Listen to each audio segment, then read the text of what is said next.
This is Robert Montgomery speaking. From the nation's capital has come a new epic of American courage and sacrifice, America's greatest adventure in polar exploration. This is a tale of men and of their willingness to endure hardship and risk life above and beyond the call of duty in the service of country and humanity. For brevity, the sequence of events has occasionally been rearranged. The President's Cabinet approved the expedition. As Secretary of the Navy, James V. Forrestal explains the reasons for the enterprise. There is only one untouched reservoir of raw materials left in the world, and that's in the region known as Antarctica, an area larger than the combined area of the United States and Europe. The American government is sending a naval expedition to that region. The purpose is to train our Navy in polar operations so that it may better perform its function of preserving the peace upon the 7 seas of the world. Beyond that, the American government is seeking to do its share in the discovery and the release to the world of the unknown treasures of Antarctica in the interests of all mankind.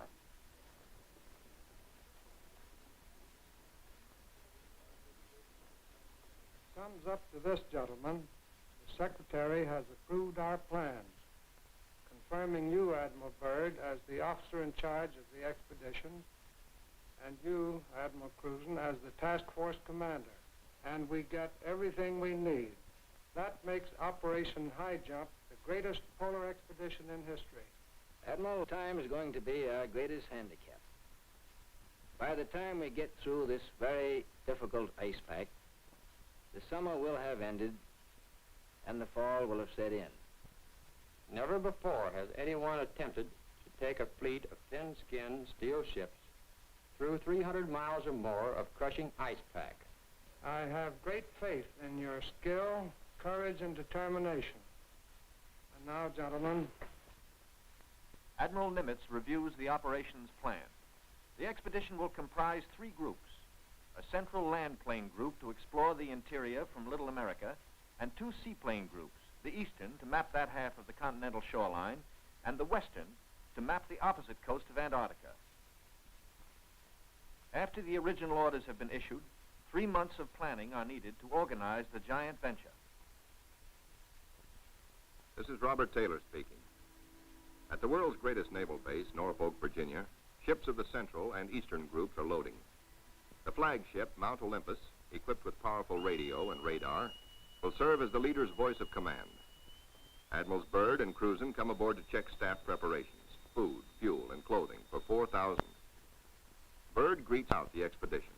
Not a few vessels, but a fleet. Officers and men, not hundreds, but thousands, and pilots by the score.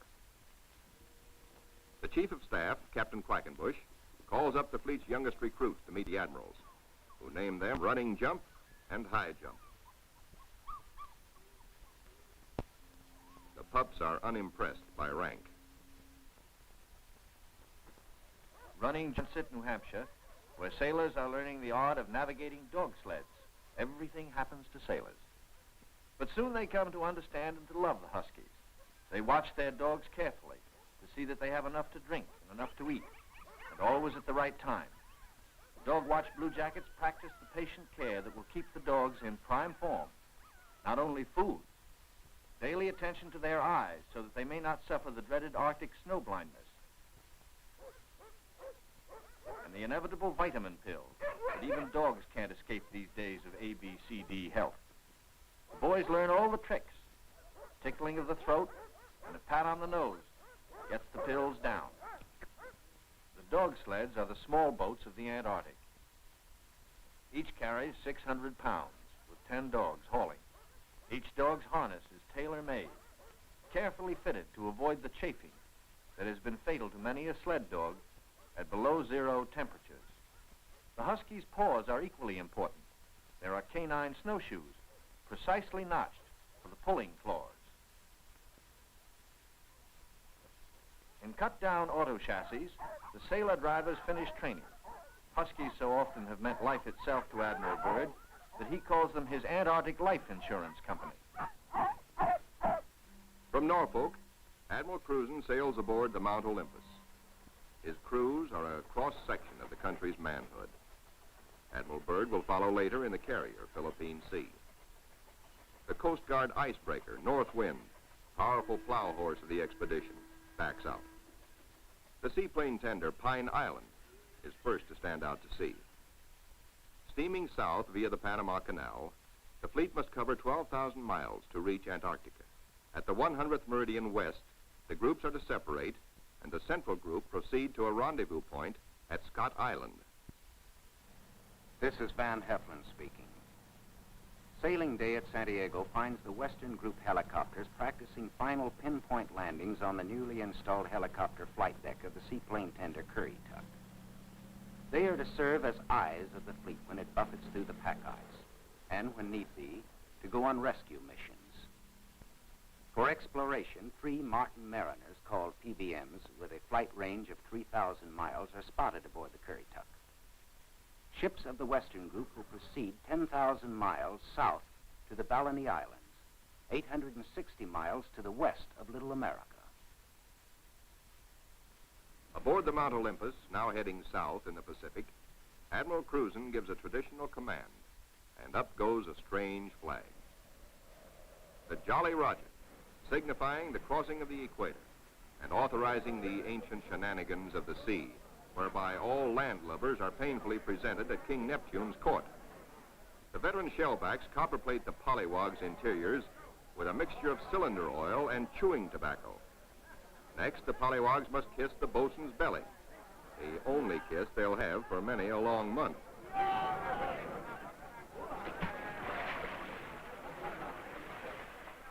They wind up with a dunking and a final whacking to warm them up, officers and men alike. Wearing the whiskers of Neptunus caninus, Ricky, the veteran husky, presides as the pups become doggy shellbacks. The oncoming shadow of the Antarctic intensifies preparations. Bamboo is split for trail marker sticks. These, topped with flags, will form lifelines to guard the men against losing the trail in blinding blizzards. Small details, but vitally important in the wilderness of ice. The dogs are inoculated against infection. Now the serious business of the sea takes over. Danger menaces the fleet oiler, Cacapon. She must fuel the fleet now to lighten her cargo of 4 million gallons of oil. If storms strike her, plates may warp, rivets shear, and her back may be broken. And ahead are the dreaded roaring 40s. Deck parties run with hauling lines, bringing over the Cacapon's captain for a conference.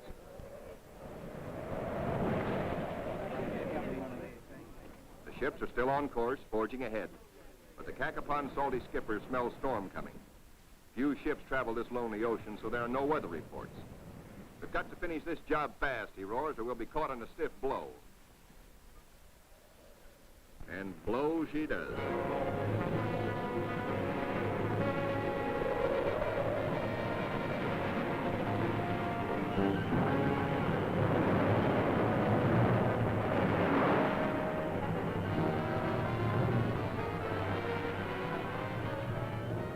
Dawn and clearing skies, but still the gale blows hard.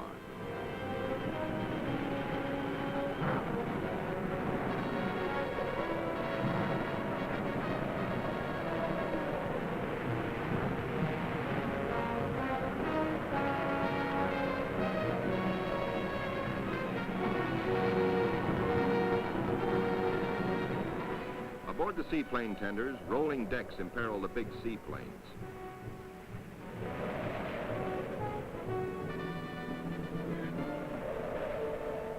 She rolls deeper. A sudden lurch. The Navy cameraman taking these pictures is thrown, his leg broken. He swings his camera, catches the nose of one plane smashed in, swings aft, spots another plane overboard, sinking in the wake. Lost.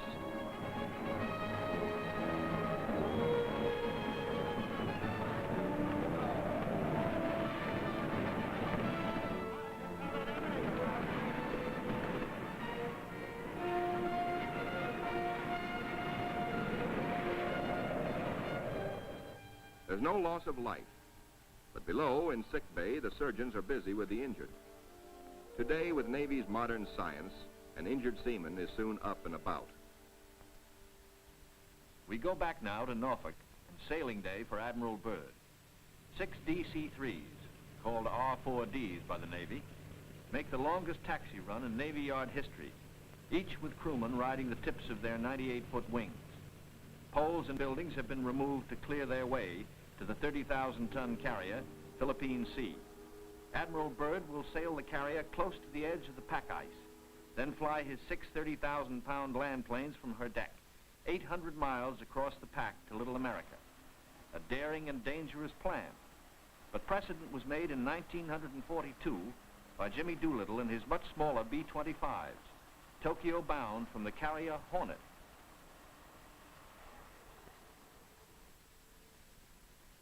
As the Philippine Sea sails on her 10,000-mile voyage, the advanced group under Cruzen has voyaged far south. They sight their first icebergs just above the Antarctic Circle. Careful bearings are taken, for the hulls of these ships are no thicker than was the steel skin of the Titanic. The treacherous ice is the enemy now as then, but danger is the sailor's business. His delight is in preserving home traditions, the Christmas tree and Christmas dinner.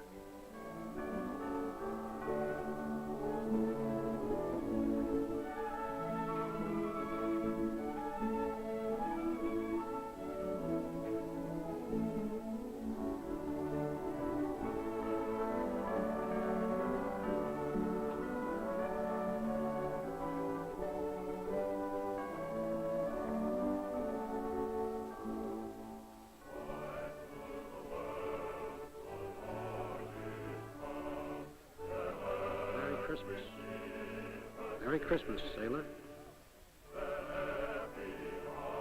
Merry Christmas.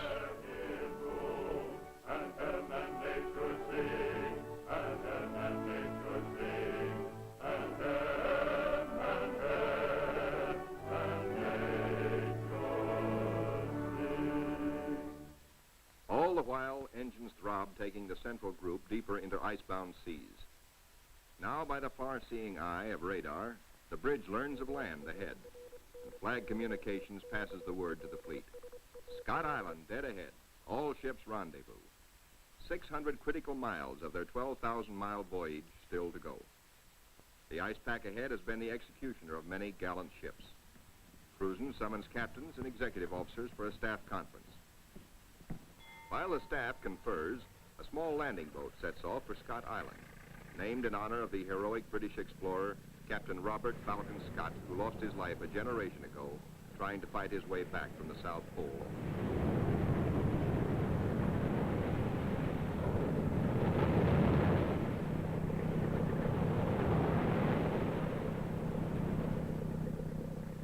In such surging seas, landing is impossible.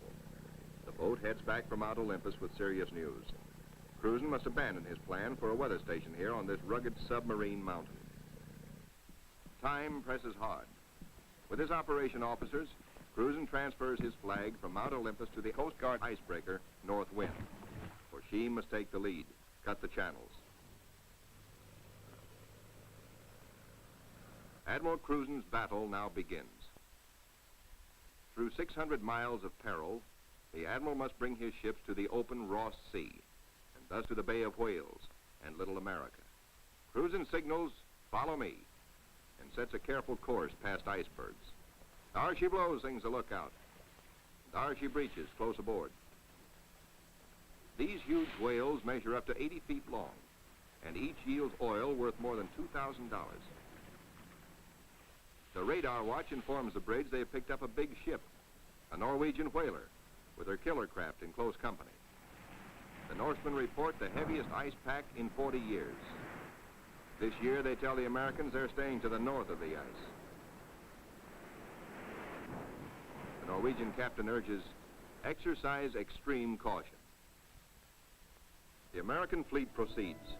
Here is the most treacherous navigation in all the 7 seas, with every floe, every berg a potential killer of ships. 7/8 of a berg lies underwater. Its jutting ice foot can slice into a ship like a can opener into a can.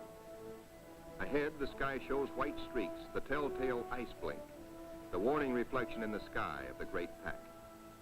The ships meet their first tabular, the tabletop berg found only in the Antarctic.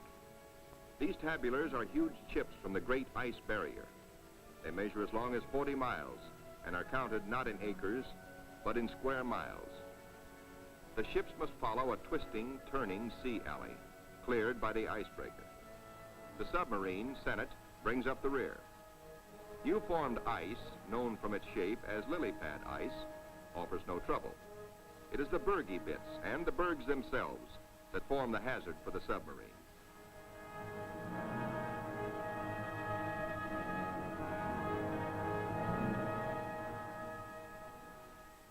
A little Adderley penguin comes aboard as pilot, rides the deck for 2 solid days. Navy cameramen find new subjects, a group of emperor penguins feeding in the lead.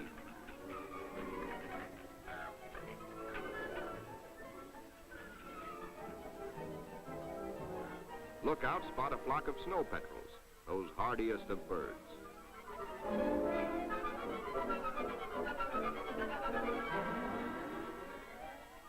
Admiral Kruzin orders reconnaissance by helicopter and himself boards the plane as observer.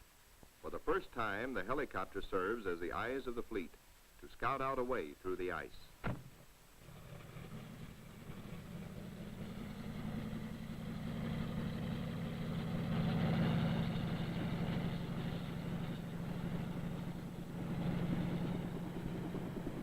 Somewhere to the south, Kruzin hopes to locate better going, perhaps a lead heading toward Little America. Beyond the brash ice, at first he can spot only isolated lakes. At last he sees his lead. Reconnaissance by helicopter has paid off. And just in time, for the helicopter's gas is running low. The long practice hours of pinpoint landing have not been wasted. The Admiral is safely back aboard. Kruzin changes course to head the fleet toward his lead. No open roadstead here, no channel markers. The turn is difficult for the big ships. Now to the men of the fleet comes one of nature's weirdest pictures, the Antarctic twilight. Eerie greens and pastel blues. Men who look grow silent, but long remember.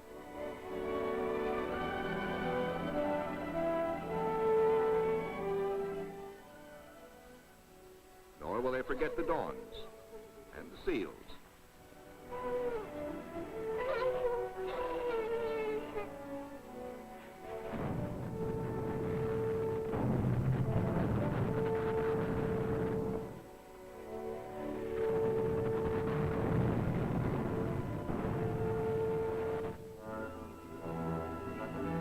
The voyage through the pack was to have taken 3 or 4 days, but a week has passed, and the task force has made only 100 of the 600 miles across the pack. An emergency radio to the north wind summons instant help. The submarine, Senate, is caught. The jaws of 2 ponderous pressure flows have closed in, locking her in a white vice. The submarine is in acute danger of being sunk.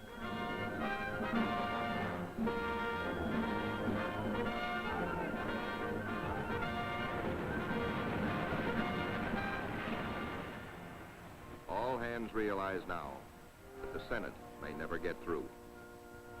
Kruzin signals, resume course.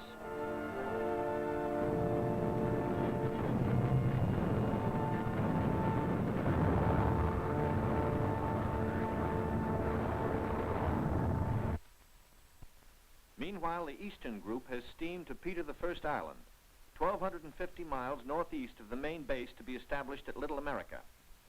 The eastern group's seaplane tender, Pine Island, sends a helicopter to scout the rugged coast. Hope is fulfilled when she relocates Scott's 37-year-old camp. This was the base for the ill-fated Britain's expeditions at the turn of the century. While the helicopter waits, the Americans look over the hut, finding only an abandoned sled. But back at the Pine Island, the helicopter meets trouble. Her rotors, heavy with ice, fail. She crashes only a few feet from the safety of the landing deck. Within seconds, the Pine Island's crash boat reaches the sinking helicopter. The rescue crewmen, drilled for just such an emergency, yank Captain Dufek and his pilot safely aboard. Back at the central group, danger increases for the submarine. Crushing ice is now riding up over her decks. She is solidly frozen in.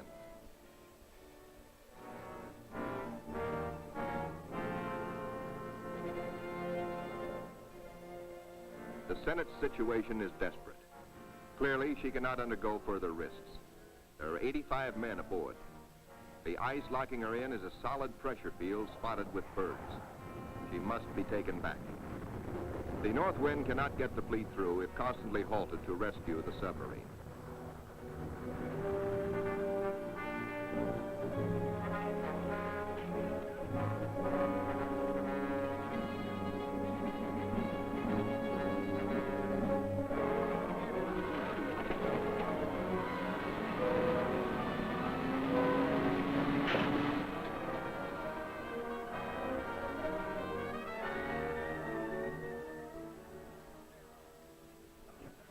The Coast Guard icebreaker, North Wind, with Admiral Cruzen in operational command, leaves the ships to await her return from the 400-mile round trip, towing the battered submarine, the Senate, north to the safety of the open sea. 1,200 miles to the west, 10 men set out from the western wing of the expedition on a hunt. For one of the seaplane tender Çırıʍ's missions is to bring back specimens for the Federal Fish and Wildlife Commission. The marine marksmen storm the ice floes. These seals are armed with tiger-like jaws, easily capable of mangling a man's arm or leg. The men risk the slashing jaws of the master bull himself. He's no calf, he fights to kill. Once secured, he finds out for the first time in his life what it's like to be petted. That's not so bad. They total up their catch for the scientists back in Washington. 6 leopards and 1 rare Ross seal. The first Antarctic seal ever to fly through the air with the greatest of ease in a cargo net. 3 days later, disaster presses close to the ships of the Central Group, helpless without the icebreaker. Their 2,000 men are marooned in a frozen sea. Below the water lines, damage control crews labor in icy water to shore up the inward bulging plates. The lives of all hands are at stake.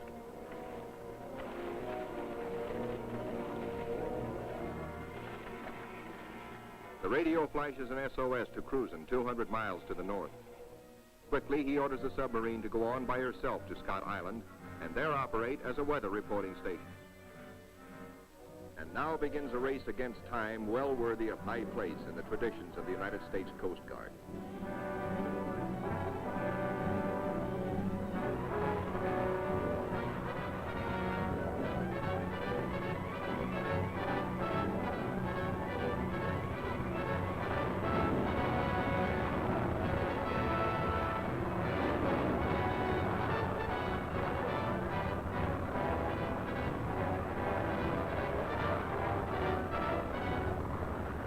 Cruzen receives black news from the flagship, Mount Olympus. Already 5 frames forward stove in, more weakening. Only the north wind can bring salvation to the 2,000 men of the stricken fleet. Dr. Seipel, Army ice veteran, volunteers to test the floes. If the ships must be abandoned, will the ice support the survivors? Cruzen awaits Dr. Seipel's verdict. Seipel reports the ice cannot be trusted.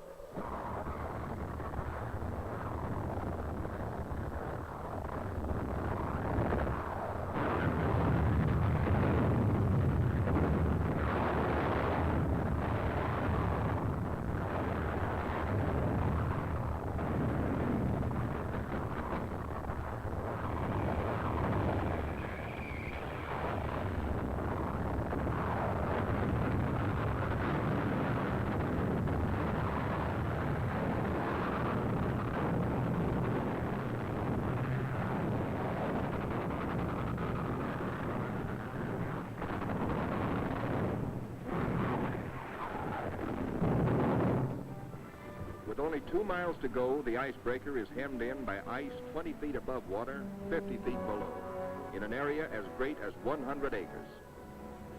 Hopelessly gripped by the ice, the cargo ship Merrick is now in grave peril.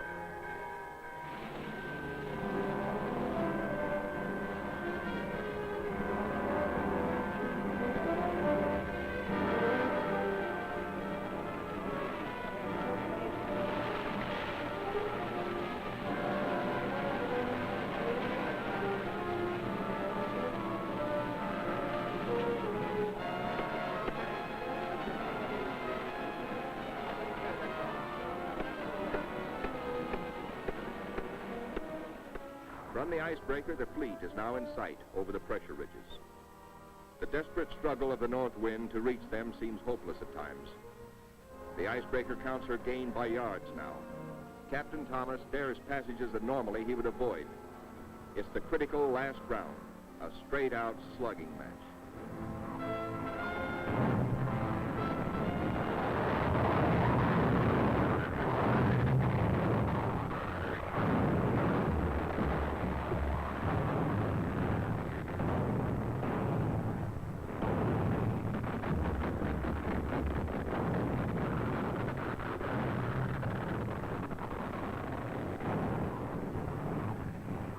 The north wind reaches the nearest ship, the Yancey.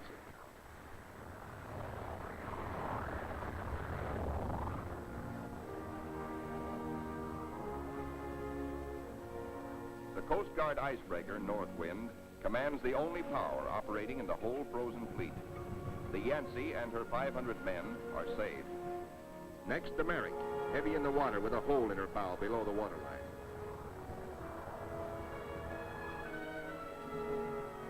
The north wind reaches the flagship, Mount Olympus, cuts her free. The fleet has survived. 2,000 weary American sailors are safe.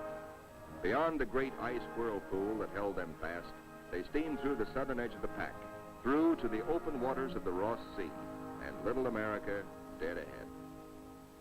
Word of the deliverance of Admiral Cruzen's men reaches Admiral Byrd aboard the carrier Philippine Sea as she passes through the Panama Canal, Pacific bound. Officers watch sharply. The glove-tight fit of the 750-foot hull requires that the ship be kept exactly ruler-edge true to the sides of the lock. The Philippine Sea navigates the canal in a day. As she heads south in the Pacific, Admiral Byrd devotes all his time to the flight ahead, perilous but of vital importance to naval aviation. Never before have such huge planes attempted carrier-deck takeoffs. Never before have wheels and skis been combined in one landing gear. The wheels for deck takeoffs and the skis for landings on ice. The grave risk is that one may interfere with the other and bring disaster.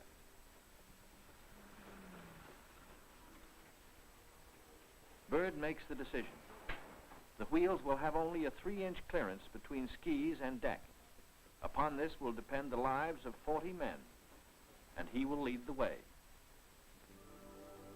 Triumph at last for Admiral Cruzen.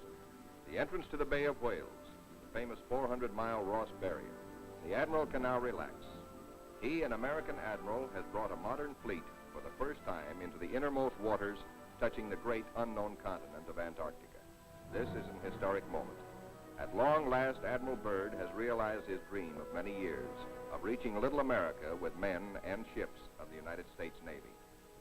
The reception committee. Hey, gang, hurry up. Look at the big penguins in our bay.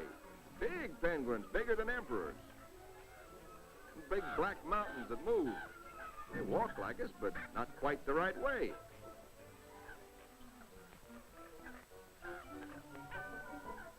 Come on, gang. We gotta go see what gives.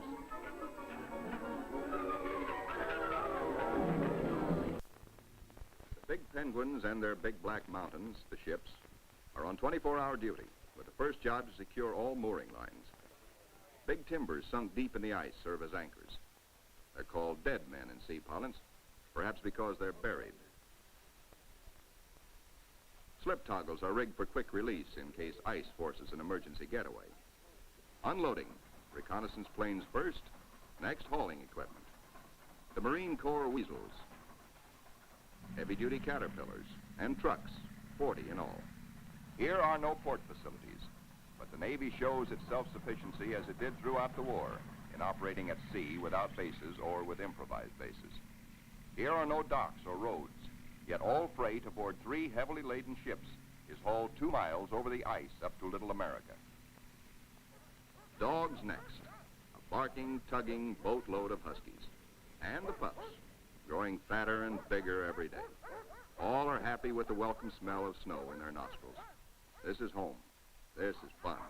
But this is work, too, for time is short. The dogs must haul their share of the tonnage. Halt. Trouble ahead. Pressure ridges block the way inland to Little America. Even the largest caterpillars are stalled. The call goes out for dynamite crews, Navy's trained demolition teams, seasoned on enemy beaches. They must blast the 50-foot ridges, clear the way to meet the expedition timetable. The ridges are deep. The blasting takes hours.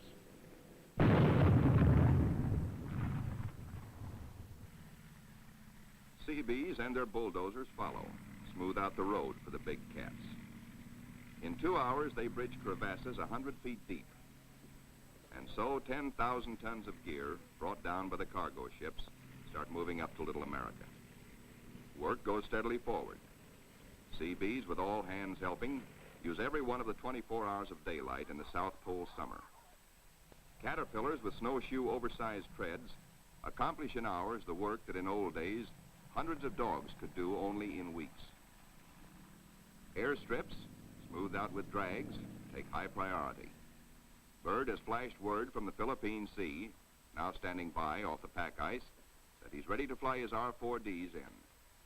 It's up to the work parties to make up the time lost in the pack ice. Up to these men to work while gusty winds drive flesh-cutting gravel-like snow across the open, or to dig deep for storehouse foundations. Food dumps grow steadily. Here is the favorite hangout of the veteran husky, Ricky, born at Little America 12 years before, and still hungry. Each hour brings other buildings to completion. Knockdown Wanigans grow magically, and the Air Headquarters Quonset is ready. Snow blocks are dug out for windbreaker walls. These blocks are the adobe of Little America. Good idea, squawks the sidewalk superintendent of the base. Good idea. These big penguins do right well to bear in mind that when she blows down here, she's liable to blow your eyelashes off. The little Adderley shows no fear. What? Smoke? Silly idea. The ships are all but emptied. The caterpillars and go-devils live up to their wartime good name. Within 70 hours, the Seabees are hauling in the last 500 tons of essentials.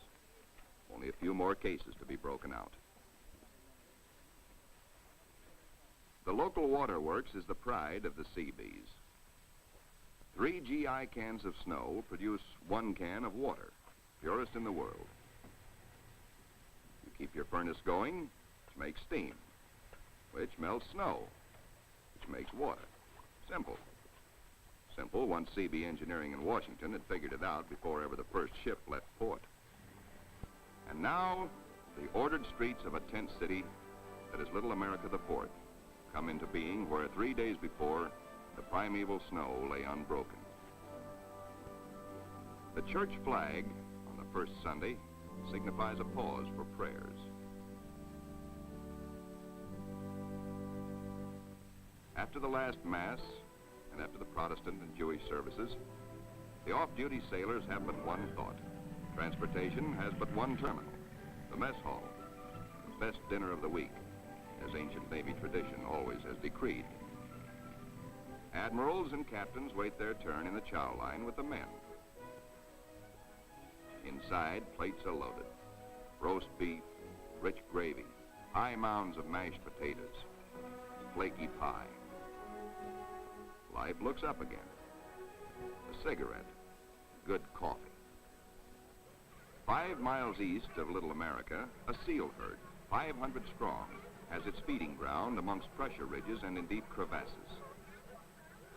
Ricky, as a pup, played the game of run, seal, run, and he hasn't forgotten. The seal wallops with his tail. Ricky's 12-year-old teeth are not so good on the slippery, wet hide of the 600-pound Waddell. Mr. Seal decides he's had enough. He scuttles down his escape hatch to the water below. Chow time.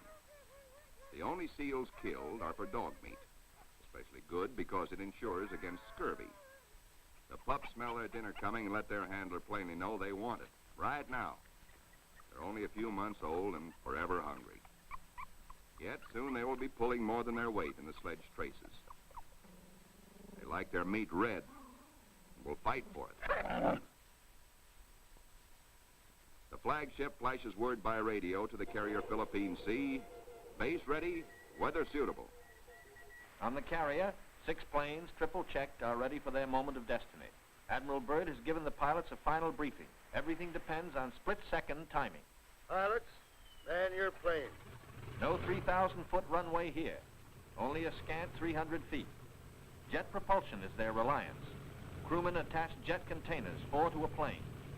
These JATO bottles are packed with flaming power. In the critical 10 seconds at takeoff, they give the kick-up of 2 added engines.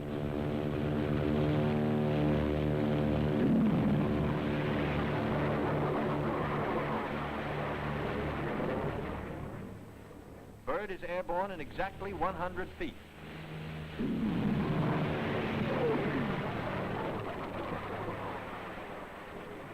Admiral Byrd and his companion plane will try the 800-mile flight first. The others await his orders. At Little America, cameramen and Admiral Cruzen wait anxiously. And there comes Byrd. Cruzen can relax now. The skis work perfectly. The carefully calculated drag of the wheels serves only to shoot up a plume of snow. Byrd greets his son, Dickie Jr. first, here following Dad's footsteps. They watch plane number 2 come in safely. Byrd tells Cruzen, good to be home again. Cruzen has urgent news. There's a terrific storm brewing, only 10 hours more of safe flying. Byrd radios the carrier, launch all planes as soon as possible. By midnight, the Philippine Sea has the remaining 4 planes ready. They must risk a takeoff in darkness before the terror of the storm strikes.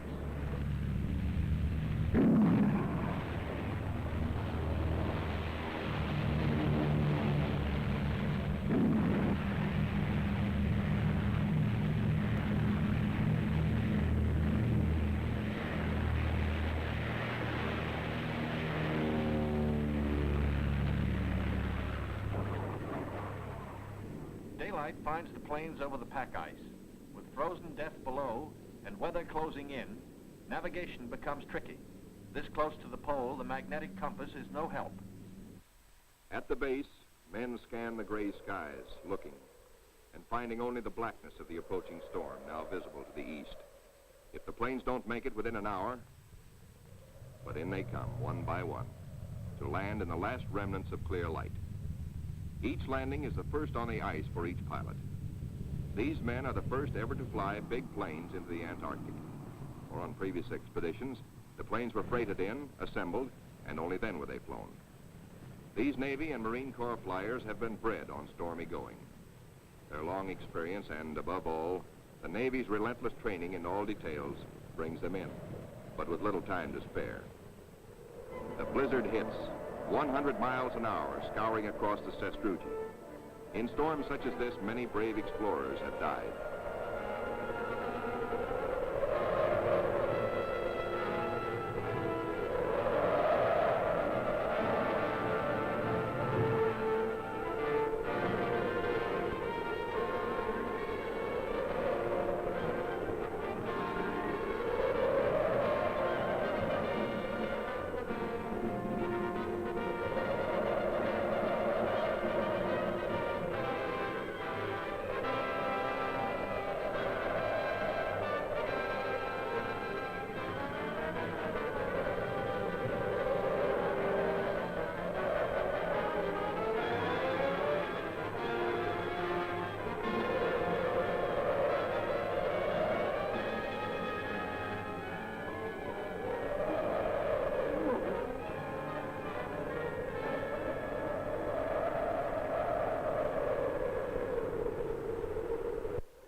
With the first abatement of the storm, work parties head for the plains.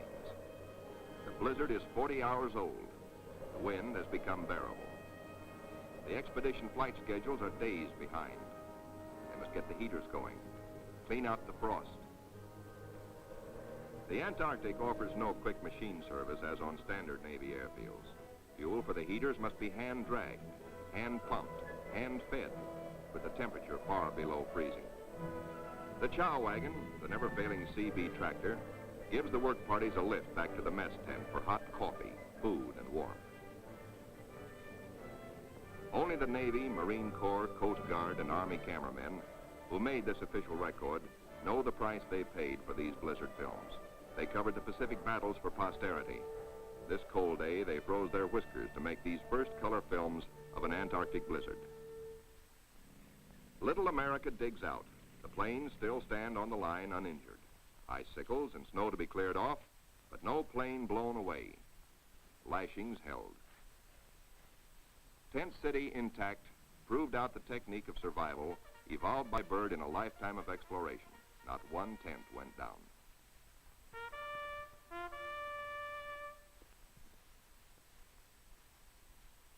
No matter how great the pressure of work, the flag must be raised with a ceremony which is its due.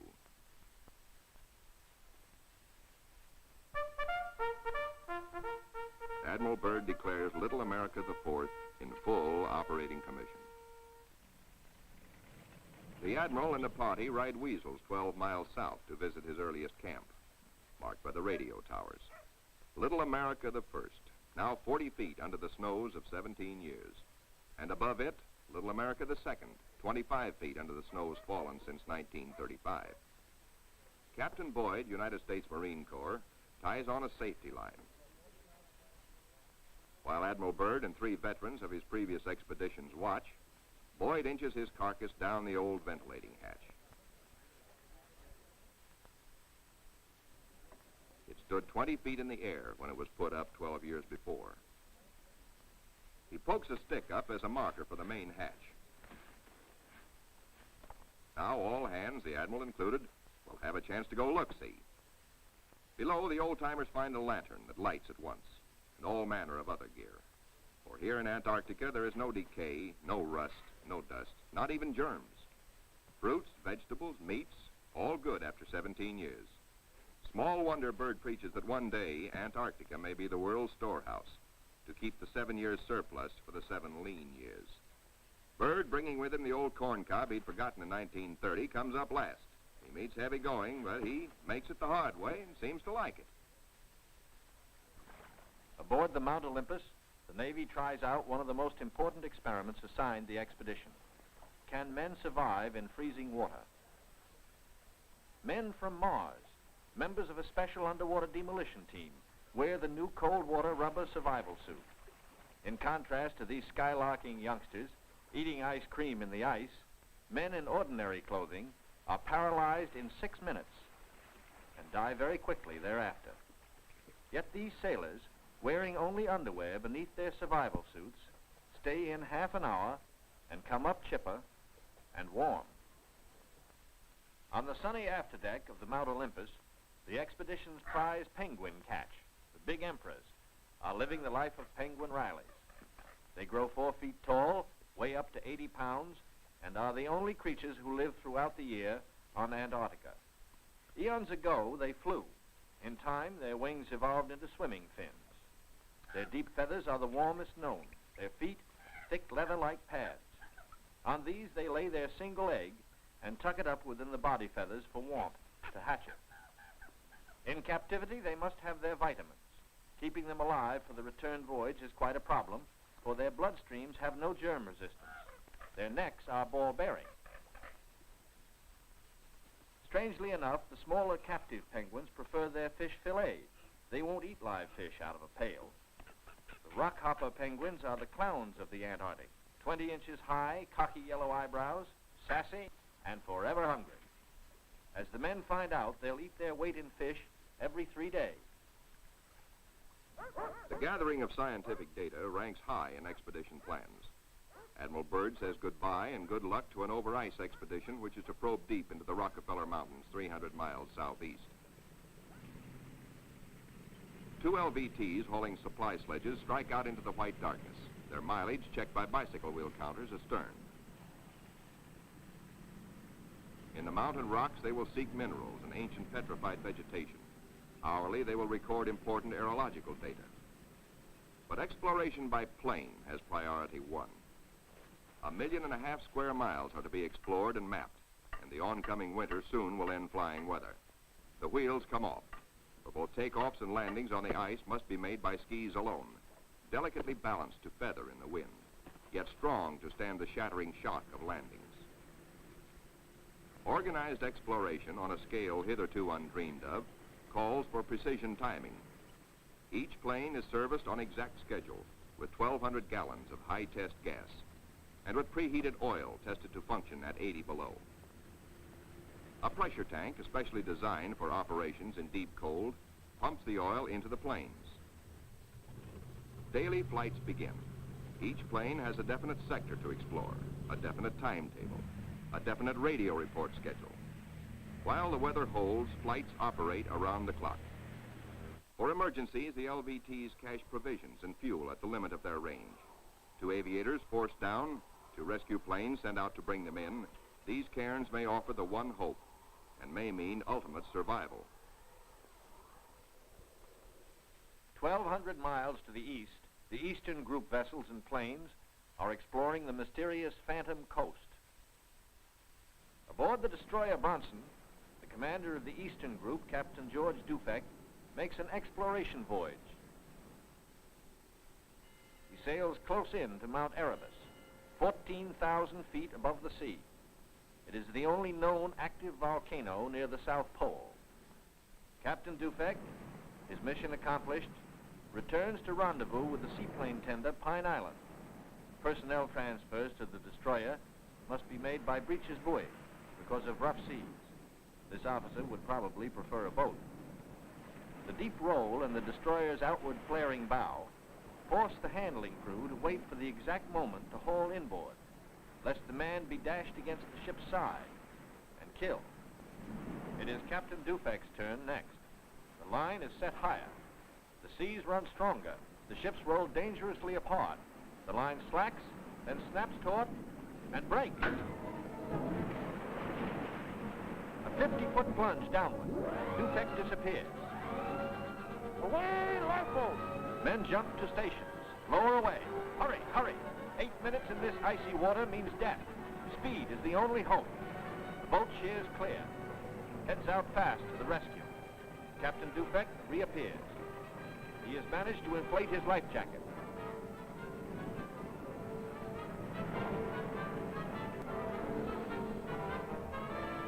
Seven minutes gone. Dufek grabs the lifeline. The seaman clutches him. By a margin of seconds, he is saved. 1,500 miles west of Little America, the Currituck and her western group are off the Shackleton ice shelf, circling the Sunset Coast. The western group commander, Captain Bond, gives pilots and plane crews a last briefing on Antarctic dangers and the technique of survival if forced down. The flight about to start is the longest and most important so far for the western group. Before takeoff, survival gear is checked. Gear to keep 9 men alive for 100 days. Food, drugs, sleds, sleeping bags. On the water, the great PBM makes her takeoff run. Her jet assist bottles blast. She lifts quickly into the air and circles the Currituck once. Jet assist bottles, their work done, are dropped and make a salvo splash. The pilot, Commander David E. Bunger, wipes his frosted windshield, a constant source of trouble in polar flying. He is over the Shackleton ice shelf, named for the great English explorer who kept returning to the Antarctic until death, so often escaped, kept its rendezvous with him. The smooth shelf roughens. Dark rocks, called nunataks, appear above the ice. Then rugged mountain ranges as far as the eye can see. Bunger leans forward in amazement. His eyes have caught a sudden and unbelievable change in scenery. The universal white has turned to chocolate brown, dotted with blue. A cameraman goes into action. 300 square miles of land without snow. Land that might be in New Mexico or Arizona. Pictures alone will prove Bunger has discovered a warm oasis in the shadow of the pole. It is for such supreme moments as this that men brave the hardships of exploration. The astounding, undreamed-of fact is that they are over a chain of warm water lakes whose shores, except for small patches, are free of ice and snow. Commander Bunger circles the largest lake in sight, 5 miles long. He comes in to make a landing. Water temperatures must be recorded. Samples taken. He finds the water fresh, the temperature 38 degrees Fahrenheit. On the shores are vast deposits of coal and of minerals of the utmost importance to civilization. Aside from their headline discovery, Bunger and his men have another good reason for hustling home to the Currituck. A long-awaited ceremony is in progress. The whole fleet awaits news of the all-Western beard derby. The Currituck skipper, Captain Clark, is judge. His salute of the day is right corner mustache, twist. The captain awards prizes to the winners, enlisted men and officers alike, the champions in the first Antarctic beard derby. To the most handsome, for the bushiest, to the officer who tried the hardest, to the neatest, to the most unique, to the red all-Currituckian, and to the one with the most sex appeal. At Little America, a warning sounds. The fleet is in sudden danger. It is being frozen in. It may be locked within the Bay of Whales. Here is the treacherous foe. If caught, the ships will be wedged against the barrier, crushed. Here will be the graveyard of the fleet.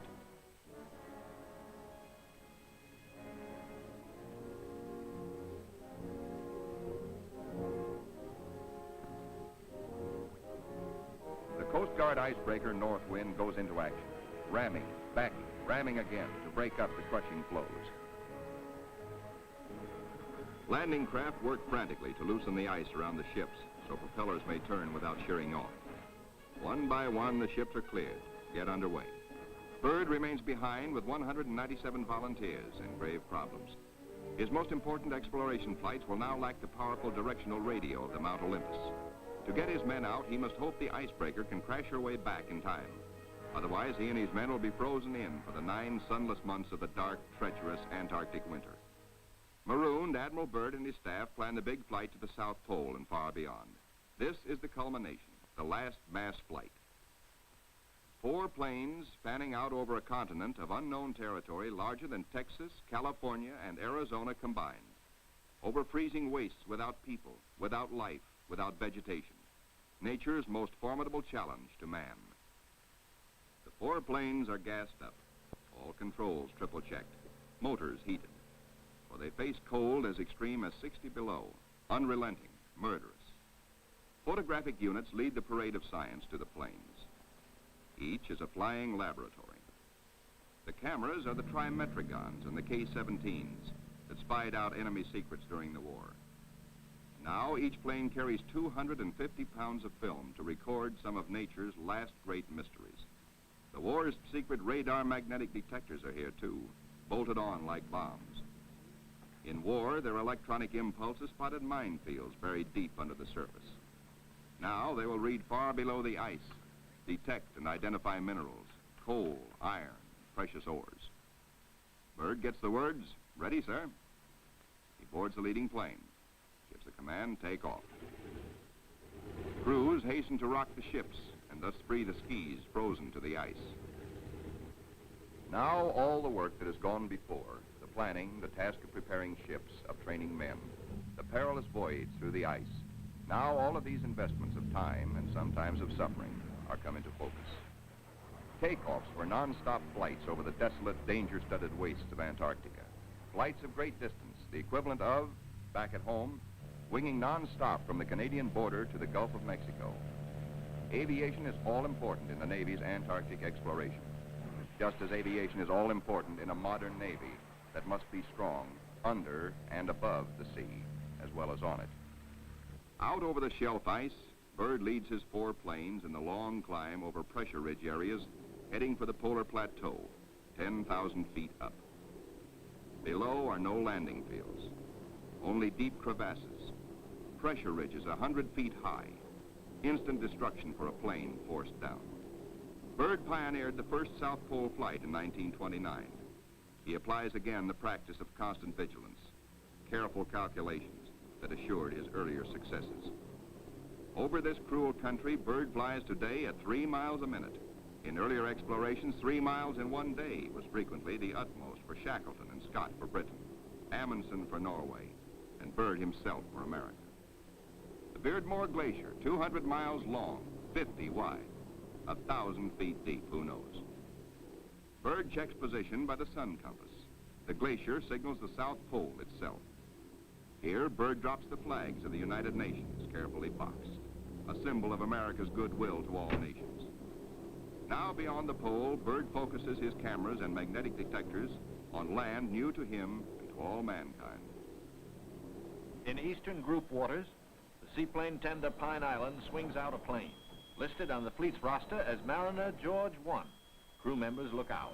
No shadow of coming disaster troubles their young faces. Captain Caldwell, observer, Lieutenant J.G. Frenchy LeBlanc, pilot in command, Lieutenant J.G. Bill Kearns, co-pilot, Ensign Lopez, navigator, and a crew of 5 take off to map the treacherous Phantom coast.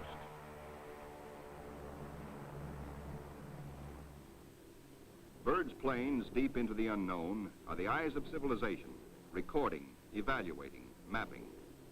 Plateaus, mountain ranges, with peaks 20,000 feet above sea level. The trimetric-on lenses, clicking overlapping exposures every 3 seconds, photograph from horizon to horizon. Coal, a mountain of coal. Byrd later declares Antarctic mines, if once tapped, could supply the world's coal needs for centuries.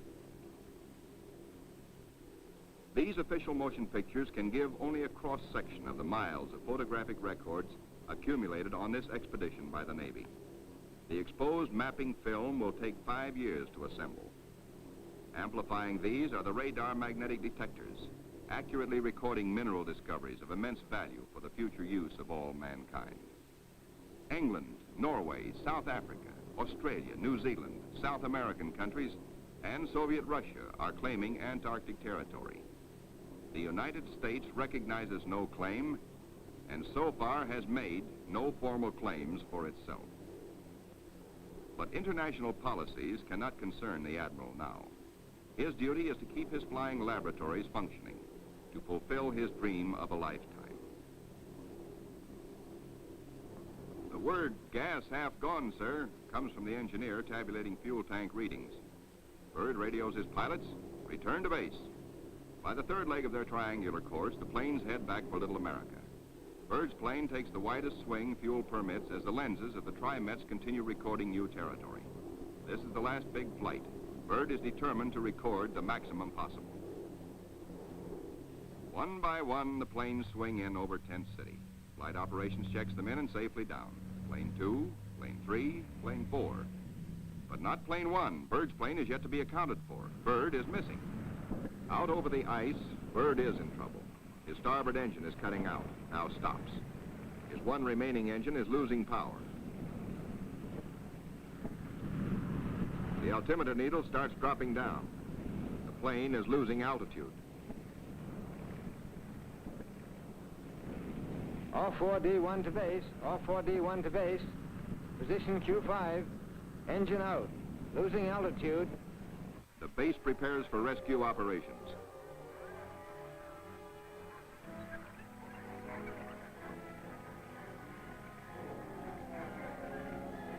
Handicapped by the partial power of one engine, the plane is in jeopardy. Down she drops. The needle drops from 3,000 feet downward, threatening peaks around her. A further drop might mean a crash. Only one hope: reduce the load, lighten her at once. Maybe that way, maybe if enough weight goes, maybe she will hold. Already the mountains are above. She is deep in the valley, deep in the shadow of disaster. The needle drops downward from 1,700 feet. Jettison all gear.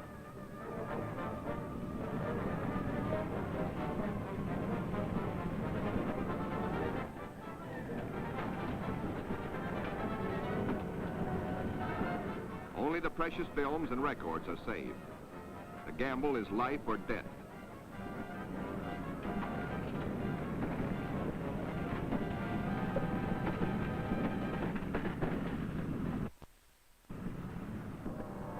The altimeter levels off at around 900 feet. Slowly she starts to climb.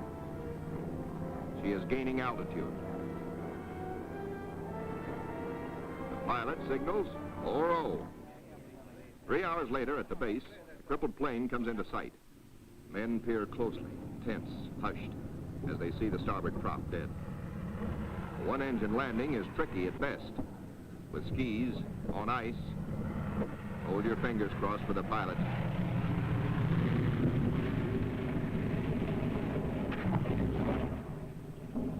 Safe, safe, good going.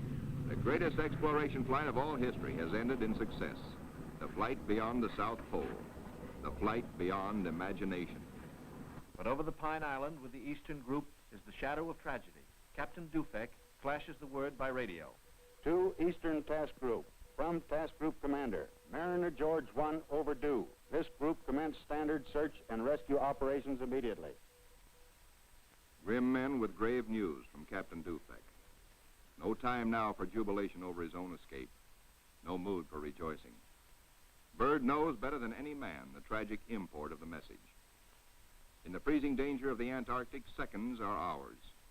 Minutes are days. Every resource of the expedition must be mobilized instantly. All planes must take the air. All men stand alert for emergency duty. Over the ice pack, above the open sea, across the barrier. Mariner George 1 is down with men. No radio signals coming through. That means a crash. Search, search, search. Wherever the plane is, it must be found. For maddening, anxious days, fog shrouds the area where the accident most likely took place. Men are frantic. Yet daily, at their own request, at their urging, in fact, the crew of the Pine Island gathers for prayer service. On the 13th day, the weather breaks clear. Captain Dufek sends another PBM into the area heretofore shrouded in fog. At last, in clear visibility, the pilots and men scan water and pack ice along the Phantom Coast. Wherever they are, the 9 men of the George 1 have been lost almost 2 weeks. Hope is thin. 5 hours out, Commander Howell, the pilot, spots smoke. A signal fire. Some are alive down there. How badly hurt? How many live? The George 1 smashed. The wreckage scattered, some of it burned. And a message on the wing. Lopez, Henderson, Williams, dead. No seaplane can land on the ice. Can the survivors reach open water? Howell must drop a message. We'll land Barrier's Edge 10 miles north. We'll drop flags to mark trail. If you can walk it, form circle. If not, form line. Howell knows the gravity of the decision Captain Caldwell must reach. But if the men can walk, a day may be saved. A precious day for the injured. Howell flashes the news. Captain Dufek gets the word and gives it to the Pine Island by loudspeaker. Attention all hands. This is the Task Group Commander speaking. Mariner George 1 has been sighted. Rescue operations are in progress. Howell circles his PBM over the wreckage. He watches for his answer. The huddle of men breaks apart. They've reached a decision. It's a circle. They'll try the 10-mile trek to board the PBM at the water's edge. Howell's crew have the relief gear ready now for the men below. Cargo chutes float the heavy packages down. First aid boxes, rations, skis, blankets. For men hungry, cold, hurt, and losing hope, the chutes are as lovely as shining stars. Symbols of life restored, of return to families who've been waiting and praying. Now to mark the trail. The PBM's crew have hundreds of flags, each weighted to land and stay upright. If fog should again close in on this desolate coast, there must be no second disaster, no wandering from the road to rescue. The survivors follow the trail markers. 5 able to walk, 1 on a sled, 10 miles to go. These men are marching out of the shadow of death into the sunshine of life. Aboard the rescue plane, ready to leave the barrier edge, the survivors, 6 thankful men, jerk out their story in bits and flashes. How Henderson, Lopez, and Williams died in the crash and explosion when they smashed up in milk bowl visibility. How they found scattered cans of food, a stove, and fuel to keep it going, and 1 tube of sulfur tablets, just enough to keep Frenchy LeBlanc, their gravely injured pilot, barely alive. Proudly, they tell how Captain Caldwell consulted them all in dividing their little food, how he kept watch, inspired their faith, and how they prayed as men always do when there is no other hope but prayer. Bill Kearns, co-pilot, grins hello. First off is Frenchy LeBlanc. Corpsmen carry him tenderly in a Stoke stretcher. War and Robbins pulled him out of the blazing nose of the plane, but his back, hands, and face suffered third-degree burns, and in the Gethsemane of waiting for rescue, both legs were frozen to the knees. Amputation is inevitable, but he will live. The ship's company of the Pine Island greets their skipper, Captain Caldwell, observer on the flight.